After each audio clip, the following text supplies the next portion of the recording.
My name is Victor Onyenkpa. I'm currently the Chief Operating Officer and the Risk Management Partner for KPMG in Nigeria.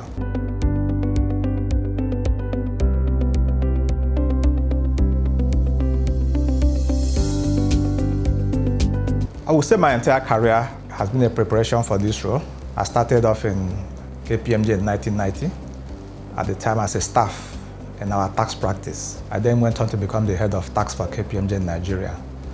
And in that role, I managed one of the 4 divisions that we have in KPMG. Of course, during that period, I also attended some management programs. One of them was the Senior Management Program of the Lagos Business School and the Managing Professional Services Firm Program of the Harvard Business School. So I would say all of those have, in a sense, prepared me for the current role. I would say my role in tax has been a big preparation for this. As a head of tax, I was involved in client service delivery. I obviously also managed the tax practice of KPMG in Nigeria. Well, in KPMG, you're required to choose an industry to specialize in very early in your career. So early in my days, I chose the energy and natural resources industry for obvious reasons, giving its importance to the company. So I have been in that role pretty much since 1990. I have been involved in the various committees that have worked on the petroleum industry bill, one of the, I would say, most important bills in the country right now.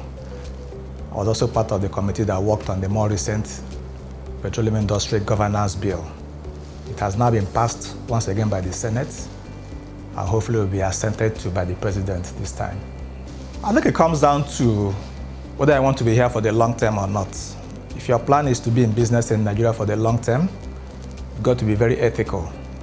And that requires you having very strong compliance, ethic, compliance with taxes, and compliance with regulation. As you might have heard, the discussion in the world now is no longer about tax, legality. It's about tax morality, which goes beyond legality to say, even where you have the right not to pay taxes, shouldn't you, as a morally, upright company, pay taxes in the area that you make your profit from?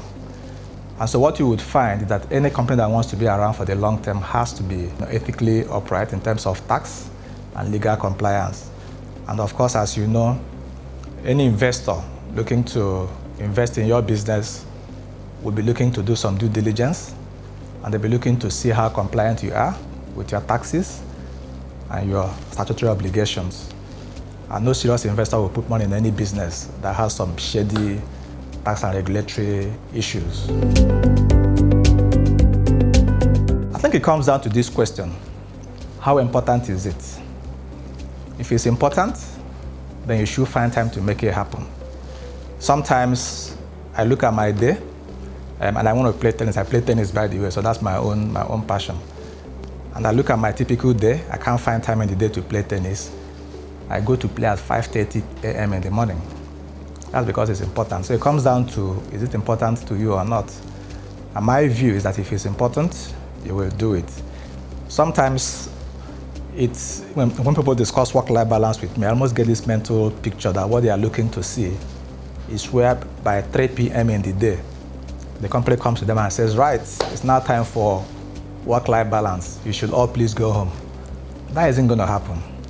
So it has to be up to every individual to say, how do I make sure I achieve that work-life balance in my life? Of course, some places are more flexible than others. I appreciate that, but if it's important, I believe you make it happen.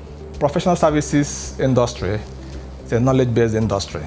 So the first thing you have to have is that drive for self-development. You have to continue to improve yourself. The day you stop improving yourself, the day you begin to die professionally. So that's the first thing. The second has to be the strength of your network. Professional network, as well as market network. You have to network. People tend to buy from those that they know, and networking exposes you and your skills to a larger environment. And of course, will be the question of how you deliver your solutions. They have to be innovative. Innovative in terms of the ideas you bring to the table, and also in your use of technology. So I'll put it down to knowledge, network, and innovation. I should explain that as a COO, I have a boss. His the national senior partner, which would be the CEO for most of the organizations. So we have an executive committee, and that committee is tasked with the responsibility of, in a sense, managing the strategy of the business. So it's not just up to me as the CEO to define those targets and the strategy. I would think you have to invest in yourself. You're not going to just wish it and make it happen. So of course it's a dream. You have to have that dream that you want to succeed, but they have to be willing to do the hard work that requires. And like I mentioned, it will be first in self-development. You have to continually work on yourself. It's not going to be done in a day, so you have to have a long-term view.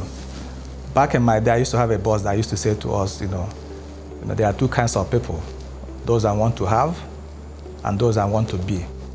Obviously, if you want to have, you'll be distracted by short-term goals. But if you want to be there for the long haul, you have to want to be. And from experience, those I want to be also end up having.